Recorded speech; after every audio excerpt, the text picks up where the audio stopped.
اس نے آپ کو ان چیزوں سے منع کیا جو چیزیں آپ کو تباہ کر سکتی ہیں، کیونکہ وہ فاتر ہے، فاتر السماوات والارض، زمینوں اور آسمانوں میں کیا ہونے والا ہے سب اس کے علم میں ہے.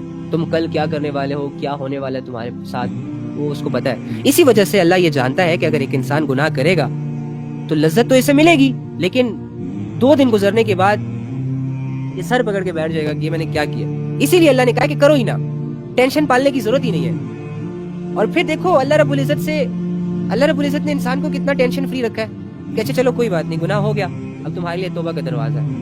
اب گناہ کر لیا، لذت مل گئی، 2 دن بعد تمہیں پچھتاوا ہو رہا ہے، تم پریشان ہو، تمہارا چہرہ لٹک گیا ہے، تم مایوس ہو گئے، تمہارے قدموں میں سستی آ چکی، تمہارا مزاج چینج ہو چکا، تمہارے ساتھ تمہارا کسی سے بات کرنے کا دل نہیں کر رہا، تمہارا کسی چیز میں من نہیں لگ رہا، تم کچھ چیز لرن نہیں کر پا رہے، تو یہ تو چلتی پھرتی لاشوں کا کام ہوتا ہے.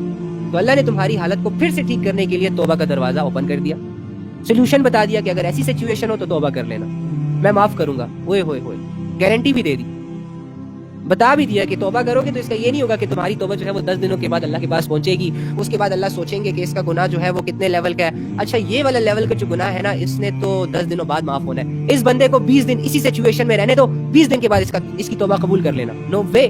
یہاں آپ نے کہا ہے اللہ میں تباہ ہو چکا ہوں، برباد ہو چکا ہوں، مجھے معاف کر دے، غافل ہو چکا ہوں، فوراً سے فیصلے ہو گئے، فوراً سے تمہیں ریلائبل کر دیا گیا، سیٹسفائیڈ کر دیا گیا. تمہارے گناہوں کا وہ بوجھ جو تم نے اپنے ہاتھوں سے چند لذتوں کے لیے، چند ٹکوں کے لیے اور چند خواہشوں کے لیے، چند محبتوں کی باتوں میں آ کر اب اپنے کندھے پر رکھا، اس بوجھ کو فوراً سے ہٹا دیا. اللہ غفور رحیم، اللہ محبت کرتا ہے. اب کوئی پاگل اور نادان اور بے وقوف اور جاہل اور شیطان پرستی میں انوالو رہنے والا شخص یہ فیصلہ کرے گا کہ اتنے غفور، اتنے رحیم، اتنے کریم اور اتنے قریب رب کو خود سے دور کر دے اور اپنے دشمن نفس سے اور اپنے دشمن ہوس سے اور شیطان سے ہاتھ ملا کر 2 کوڑی کی زندگی گزار کر مر جائے. Choice is yours. But Allah best option ہے، بلکہ وہی ایک آپشن ہے، دوسرا آپشن نہیں ہے. دوسرا جو ہے نا وہ تباہی ہے، شیطان.